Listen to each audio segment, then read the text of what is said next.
Eu queria convidar você a abrir sua Bíblia lá em João, Evangelho de João, capítulo 1. E mantivesse ela aberta ou conectada, né? Se você está na internet, peço a mesma coisa para você. E eu vou pedir que ao longo da mensagem você esteja participando no chat, colocando comentários, reações, falando aquilo que Deus tem tocado no seu coração. Sua participação é muito importante. Todos que estiverem aí online serão abençoados por você. E nós que estamos aqui, eu vou pedir que você pegue sua Bíblia e que você anote impressões do que Deus falou ao seu coração durante essa mensagem. É importante nós estarmos escrevendo a nossa história na palavra de Deus escrita. Quando nós estivermos conversando e fazendo perguntas, reaja, olhe para o texto. Eu vou projetar textos aqui, mas olhe para o texto que vai estar com você depois. Dê destaque se você está com celular, rabisque a sua Bíblia. A gente tem que usar e abusar daquela Bíblia, porque daí quando ela ficar velha, a gente vai na livraria e compra uma nova. E começa tudo de novo. Mas a gente vai registrando a nossa caminhada espiritual com o Senhor. Nós estamos começando uma série de mensagens sobre Jesus. O tema é Jesus é. E você vai estar ouvindo durante esse mês e o começo do mês que vem, mensagens sobre o que Jesus disse que Ele era, caminho, luz, verdade, vida, água viva. E você vai encontrar como a palavra de Deus nos mostra quem é essa pessoa fantástica, que é o nosso Senhor e Salvador. Hoje o nosso tema é Jesus é Deus encarnado, é Deus conosco. Jesus é palavra viva. Eu queria fazer um exercício com vocês. Eu queria que, ao ouvir as frases que eu vou dizer, depois de cada frase, se você acredita no que foi dito, eu queria que você dissesse amém. Estamos juntos nisso? E você vai dizer bem alto, conforme a sua convicção. Você que está aí na internet, você vai colocar no chat a sua resposta, a sua confirmação. A primeira frase é a seguinte: Jesus é Deus. Jesus é eterno. Amém. Jesus é membro da Trindade. Amém. Jesus criou todas as coisas. Amém. Jesus é a palavra viva de Deus. Amém. Jesus é Deus encarnado. Amém. Jesus é Deus conosco, Emanuel. Jesus é manifestação da graça de Deus. Amém. Amém. A mensagem acabou, a gente pode ir para casa. Essa é a essência da mensagem de hoje. Essas convicções são fundamentais para que nós possamos viver o discipulado cristão, vivermos como discípulos de Jesus, experimentando a vida cristã com leveza, com beleza, com graça. Lá em João 1, de 1 a 3, nós lemos que no princípio era aquele que é a palavra, ele estava com Deus e era Deus, ele estava com Deus no princípio, todas as coisas foram feitas por intermédio dele. Sem ele, nada do que existe teria sido feito. João, ele escreve o 4º evangelho e ele tem o privilégio de ter os outros 3. Então ele pesquisa nos 3, e os 3 são muito parecidos. Eles contam as mesmas experiências com um olhar diferente, uma ênfase diferente. E João começa a ler e diz: mas eles esqueceram disso. E ele colocou no evangelho dele. Eles não fizeram, Jesus fez mais do que isso. E ele colocou no evangelho dele. E o evangelho de João é o 4º evangelho. Ele é uma complementação aos outros 3, que são conhecidos como evangelhos sinóticos. E agora o interessante é que João escolhe começar o evangelho lá no começo mesmo. Os outros começaram com a genealogia de Jesus. E o que João faz? Ele diz: não, se é para começar no começo, vamos lá para a criação. Porque Jesus estava com Deus e era Deus antes de existir qualquer coisa.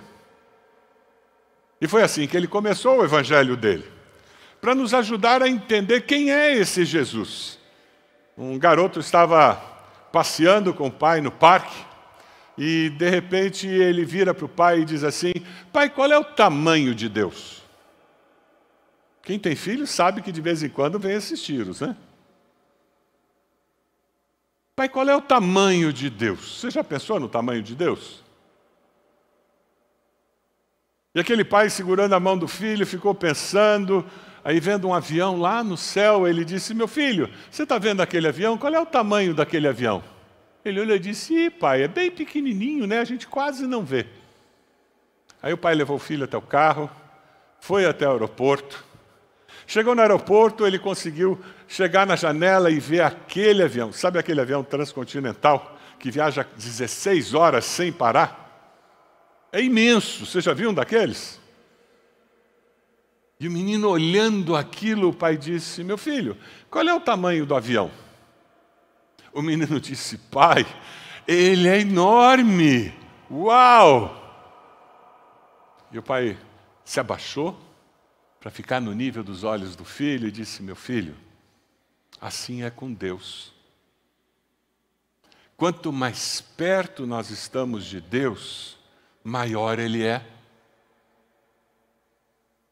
Quanto mais perto nós estamos de Deus, maior Ele é. Quando você pensa na pessoa de Jesus, você vê Deus que se fez carne e habitou entre nós. O milagre da encarnação foi relatado por João aqui no começo do seu evangelho. Dê uma olhadinha aí. Versículo 14, capítulo 1, versículo 14. A palavra se tornou um ser humano e morou entre nós. Ele está falando de Jesus, cheia de amor e de verdade. E nós vimos a revelação da sua natureza divina, a natureza que ele recebeu como filho único do Pai. João disse o seguinte a respeito de Jesus: este é aquele de quem eu disse, ele vem depois de mim, mas é mais importante do que eu, pois antes de eu nascer, ele já existia. Porque todos nós temos sido abençoados com as riquezas do seu amor, com bênçãos e mais bênçãos.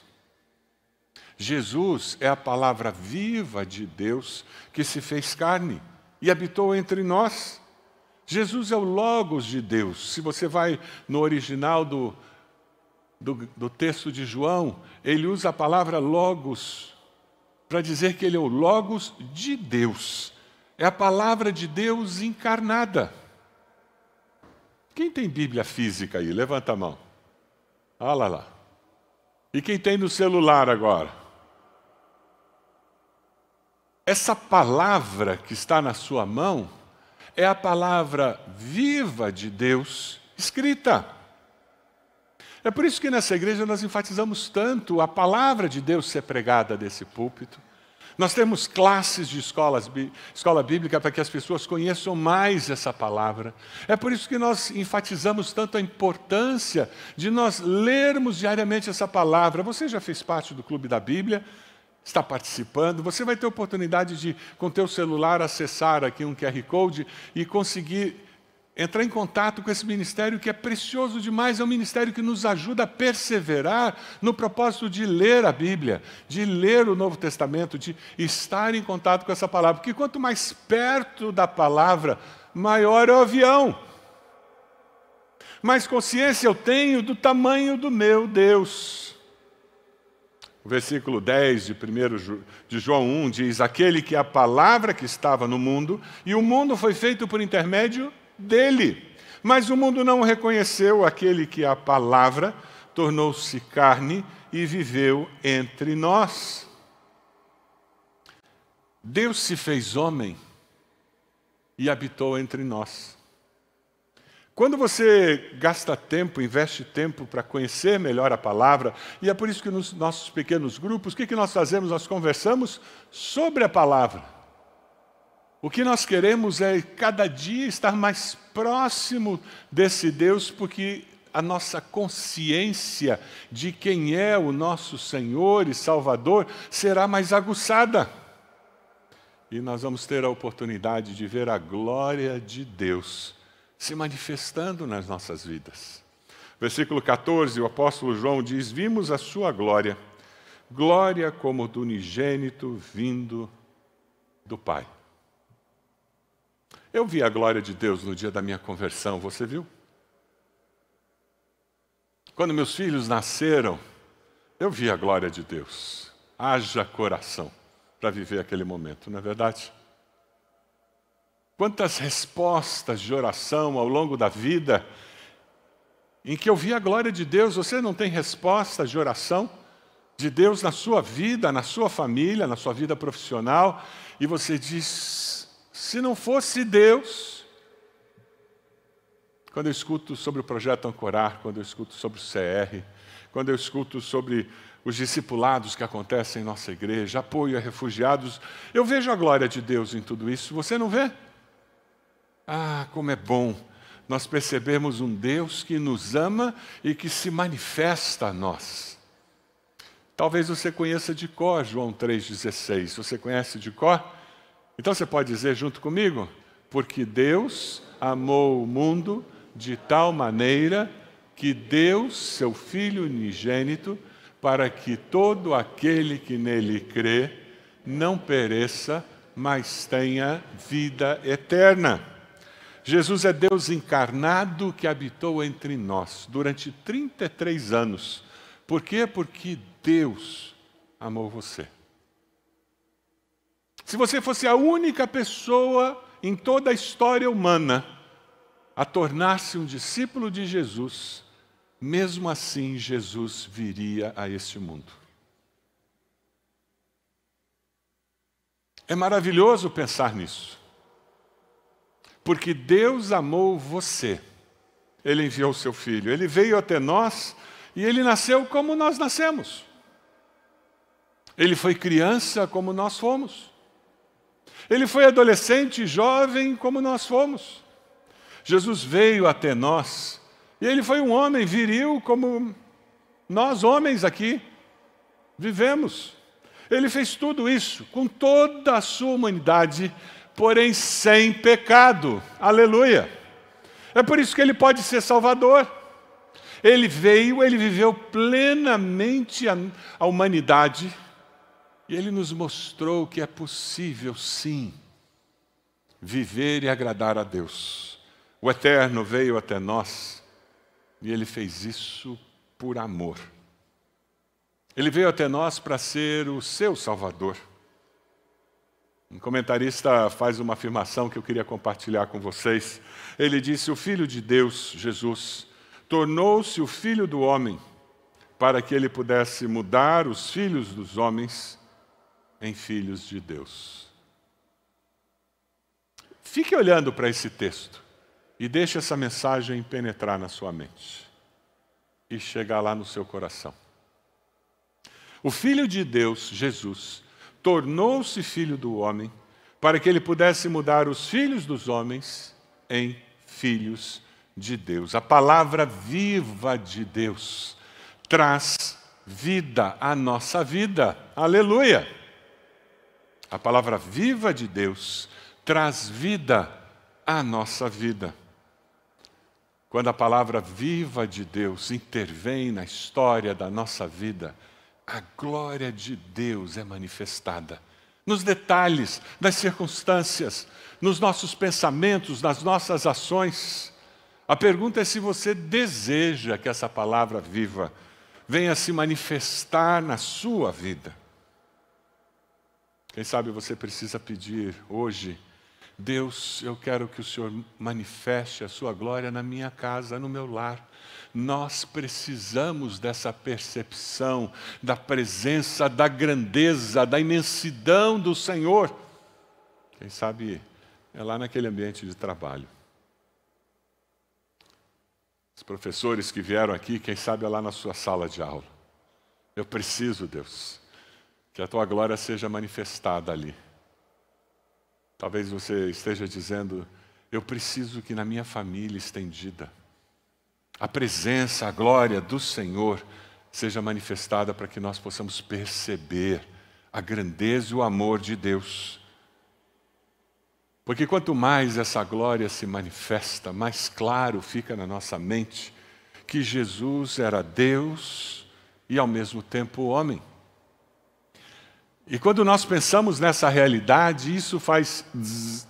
Está dando curto-circuito? Porque se não está dando, você não está entendendo. Nós estamos falando de alguma coisa que transcende a capacidade humana de compreender plenamente. Jesus, ao mesmo tempo que Ele era 100% homem, Ele era 100% Deus. Versículo 15 do primeiro capítulo de João diz: João dá testemunho dele, exclama: esse é aquele de quem eu falei. João veio para preparar o caminho para o Messias. E ele diz: olha, esse que vem, eu vou dizer, ele é muito melhor do que eu, ele já existia antes de mim. Esse que vem, ele é eterno. Porque ele é eterno, ele é Deus homem.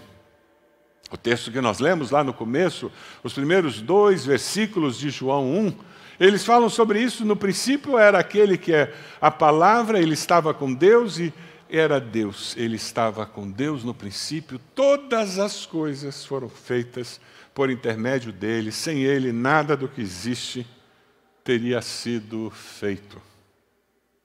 Jesus é Deus conosco. Jesus sempre é eternamente membro da Trindade, Deus Pai, Deus Filho, Deus Espírito Santo. Alguns de nós, teologicamente falando, são partidários de alta cristologia. O que é alta cristologia?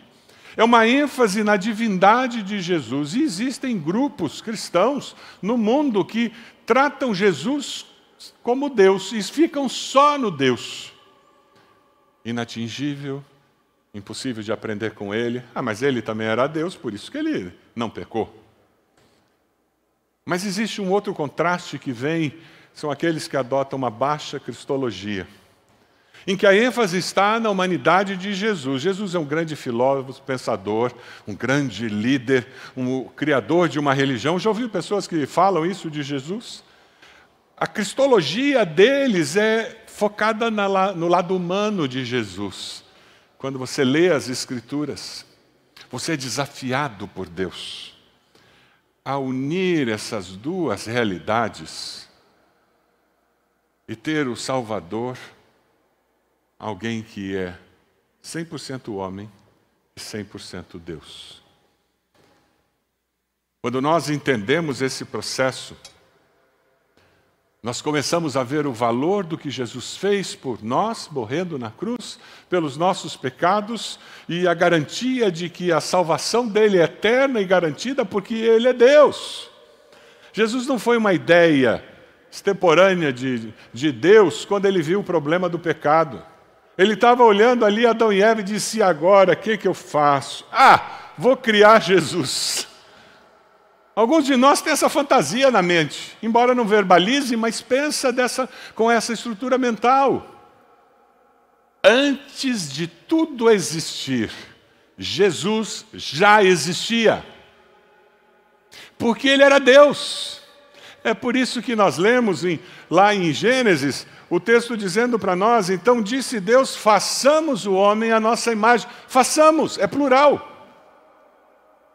É a Trindade dizendo: nós vamos criar. E já naquele momento Deus sabia que o homem pecaria, porque Deus sabe todas as coisas. E mais, ele sabia e mesmo assim ele criou. E mesmo assim ele nos deu livre-arbítrio.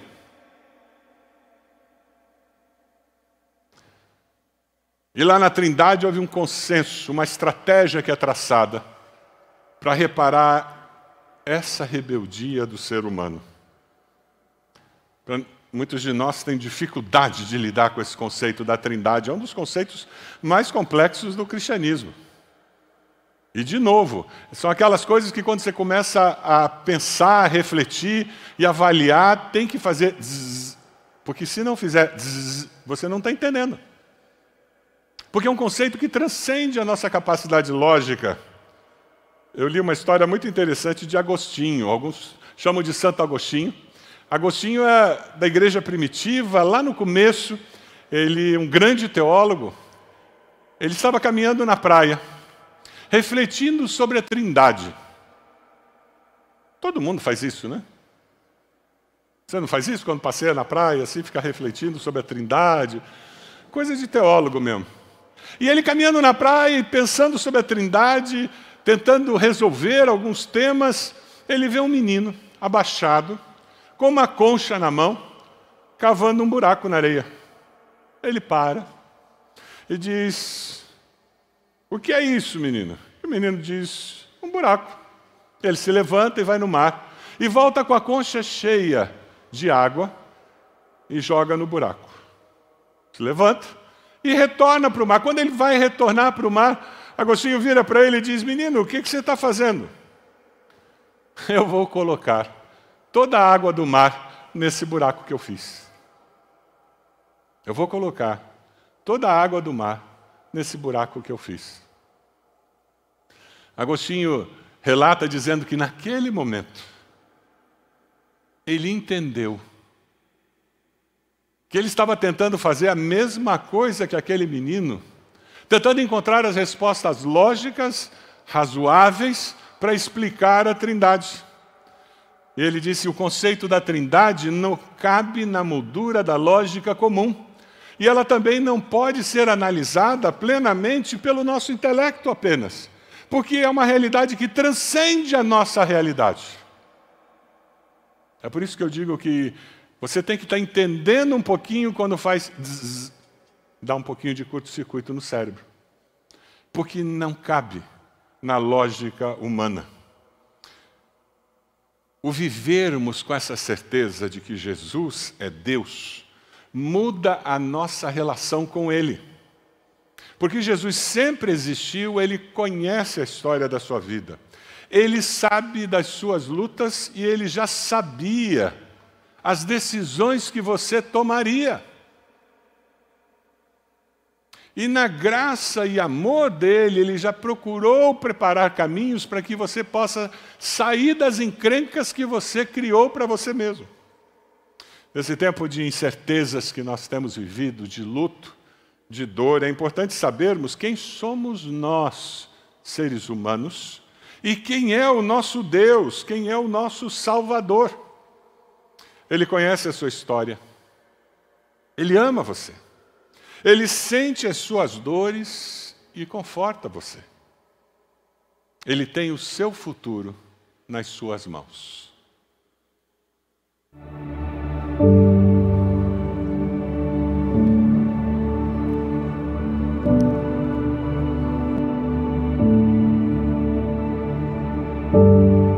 I wasn't there when you laid the foundations of the earth, when you covered the sea in darkness.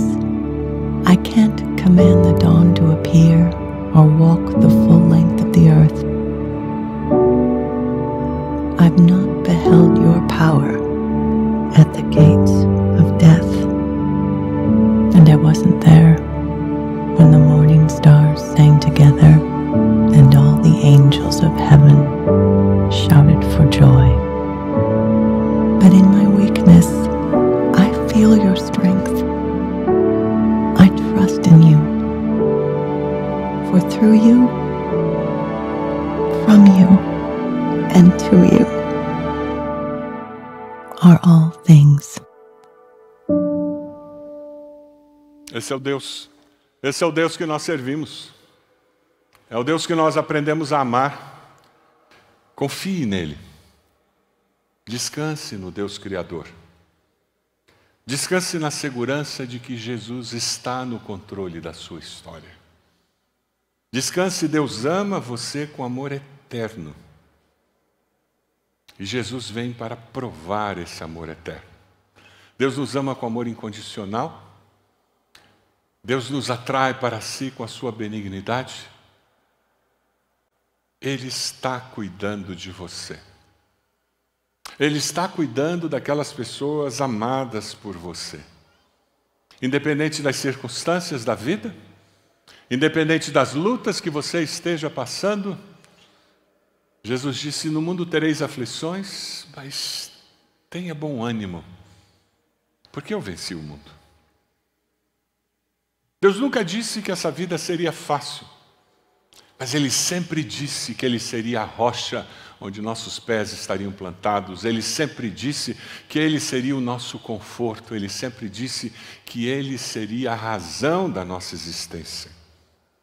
Esse Jesus, que é Deus, sempre existiu e tornou-se um bebê. Nasceu no primeiro Natal.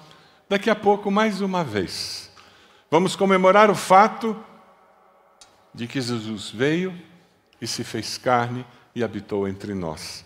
Filipenses 2, 5, 6 nos diz: seja a atitude de vocês a mesma de Cristo Jesus, que embora sendo Deus, não considerou que o ser igual a Deus era algo a que devia apegar-se, mas esvaziou-se a si mesmo, vindo a ser servo, tornando-se semelhante aos homens.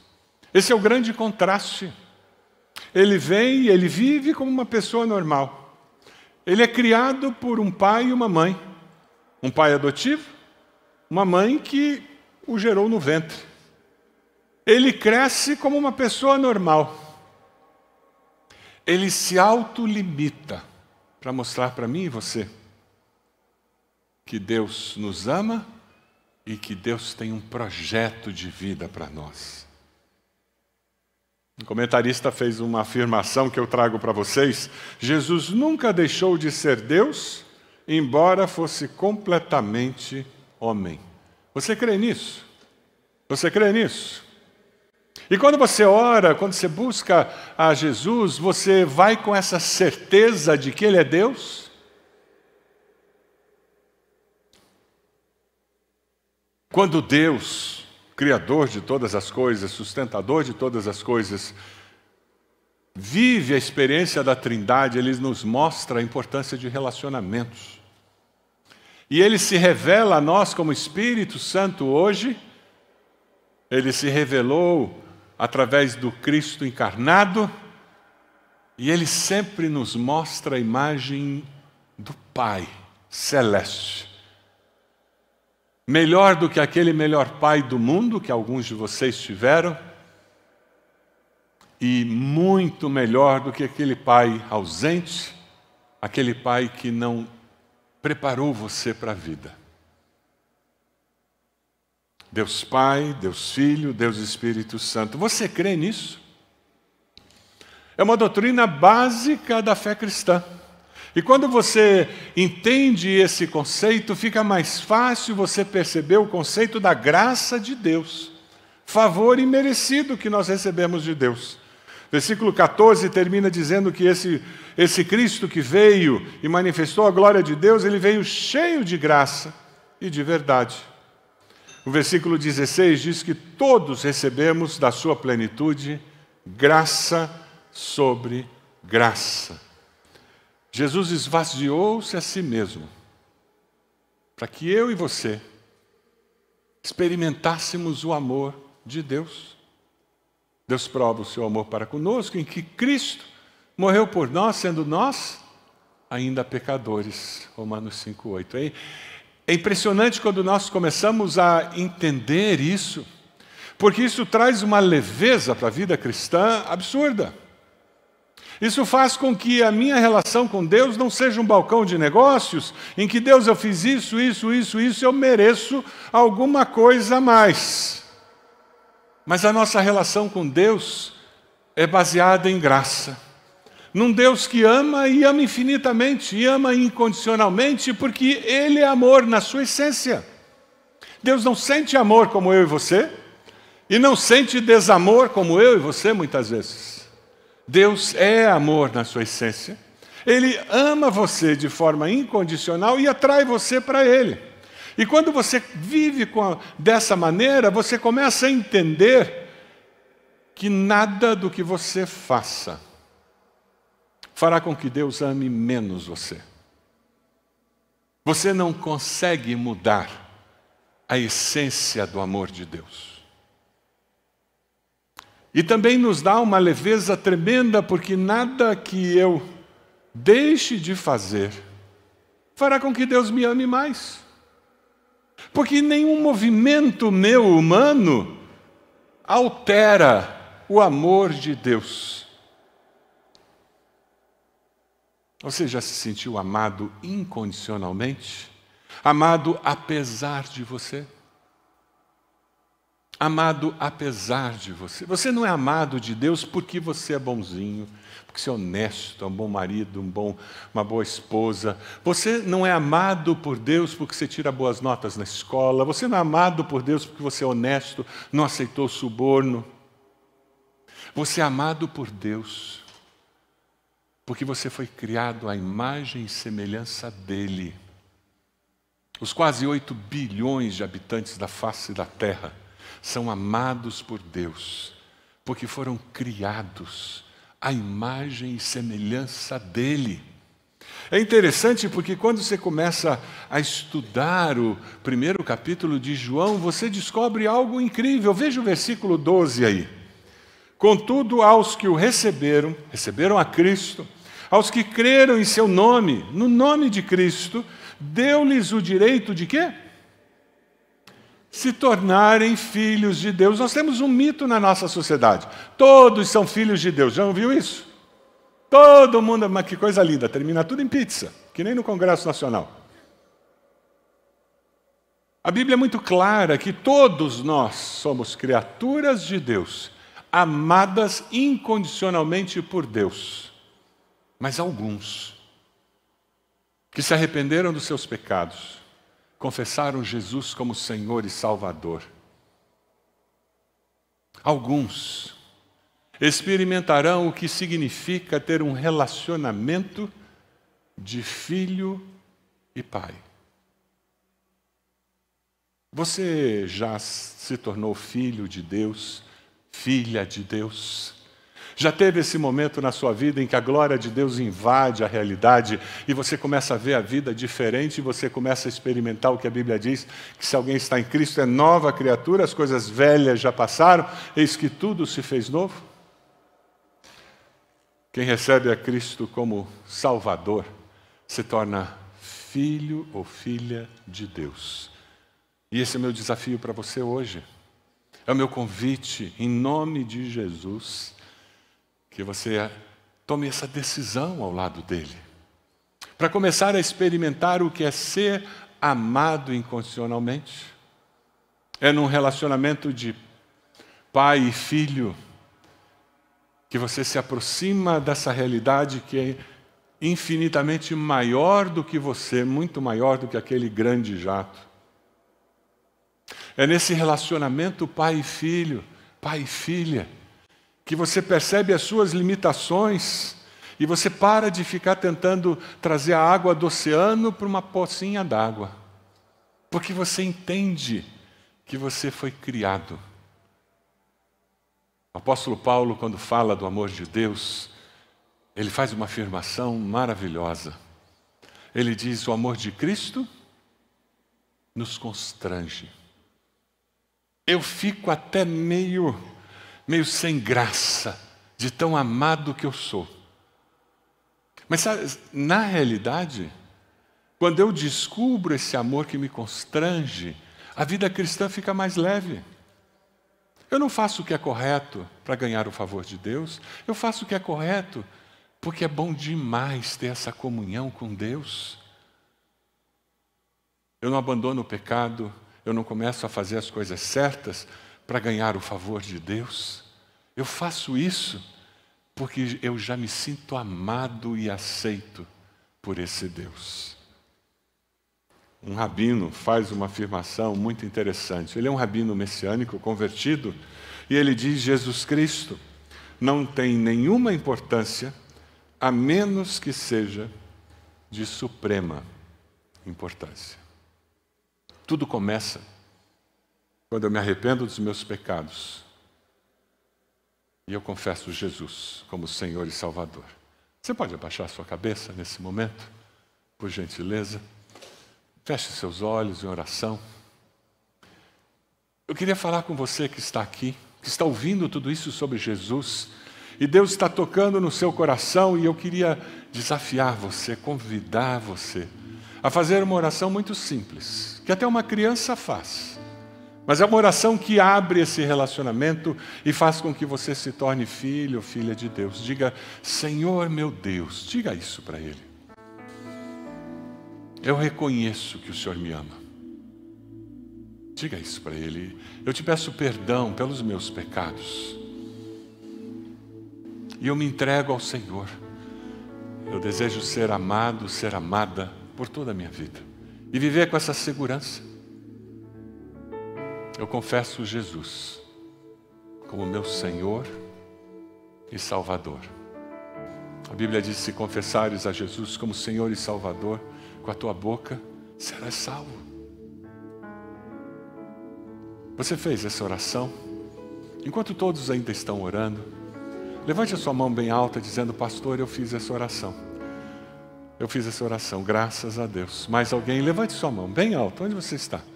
Graças a Deus, lá no fundo, aqui no meio já vi. Graças a Deus, lá no fundo já vi. Mais alguém aqui desse lado? Mais alguém? Graças a Deus, aquele menino. Deus abençoe. Lá no fundo já vi. Graças a Deus. Mais alguém? Já vi a mão ali no fundo. Graças a Deus. Mais alguém? Deus abençoe. Mais alguém? Levante sua mão bem alto. Eu queria convidar a todos para nós ficarmos de pé. Nós vamos começar a cantar. E enquanto a banda começa a tocar, eu queria convidar você que levantou sua mão, eu queria convidar você para vir aqui à frente. Nós queremos orar com você, como igreja, queremos abraçar você e dizer que nós estamos juntos nessa caminhada. Você pode sair do seu lugar e vir para cá?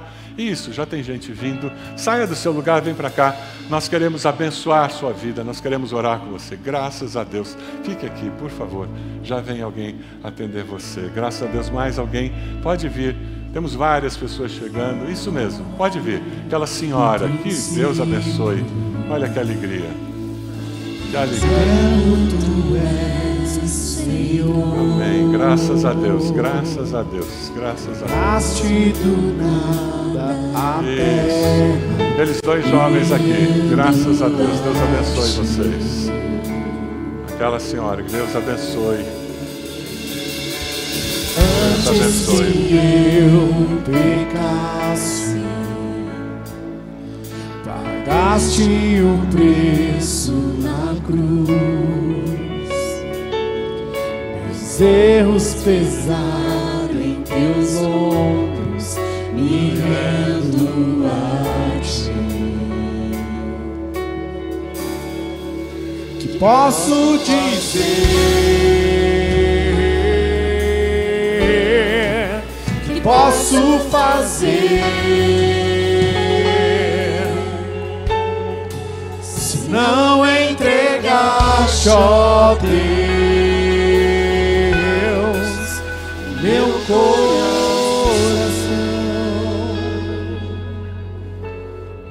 Enquanto essas pessoas aqui estão conversando, orando, eu queria falar com você. Você que já tomou uma decisão ao lado de Jesus um dia, você já se sente filho, filha de Deus, você já viu a glória de Deus sendo manifestada na sua vida, na sua família. Eu queria desafiar você a, nessa semana, contar essa história, uma história de manifestação da glória de Deus, de resposta de oração, de intervenção divina na sua família, na sua vida. Você assume o compromisso de contar para pelo menos uma pessoa durante essa semana. É possível fazer isso? Você consegue fazer isso? Se você vai fazer isso essa semana, eu quero convidar você a se colocar de joelhos, onde você está. E nós vamos orar por você, por essa decisão de manifestar a glória de Deus lá na faculdade, manifestar a glória de Deus lá no condomínio onde eu vivo, manifestar a glória de Deus lá no almoço de família, que eu vou ter agora.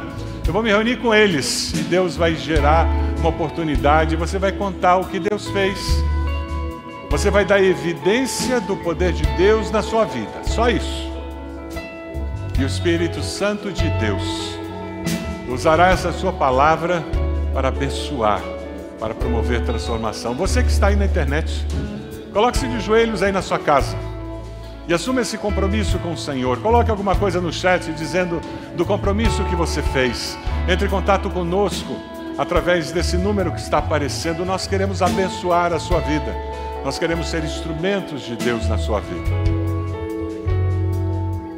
Deus amado, nós queremos nesse momento, em nome de Jesus, orar por cada pessoa que está de joelhos, irmãos de joelhos, dizendo: eu quero manifestar o poder de Deus, manifestar a glória de Deus de uma forma especial na vida de alguém. E o Senhor talvez já tenha trazido até a pessoa com quem eles deverão falar. Teu Espírito Santo já deve estar trazendo à mente deles a história que eles terão que contar. Ó Deus, nós pedimos que o Teu Espírito, com poder, manifeste a glória do Senhor através do que vai ser dito, falado, da conversa que surgirá. Oramos por esses que estão à frente dizendo: eu confesso Jesus como Senhor e Salvador da minha vida. Ó Deus, abençoa cada um deles com Teu Santo Espírito. Seja o selo, Senhor, da certeza de vida eterna que há por meio de Cristo Jesus. E use-os, Senhor, para que eles ainda hoje possam contar para alguém dessa decisão que eles tomaram e possam ser instrumentos do Senhor, para que a glória do Senhor se manifeste na vida dessas pessoas. Como igreja, queremos abençoá-los. E nós pedimos que o Senhor derrame da Tua graça sobre cada vida aqui. Essa é a nossa oração. E nós oramos no nome precioso de Jesus. Amém. Amém.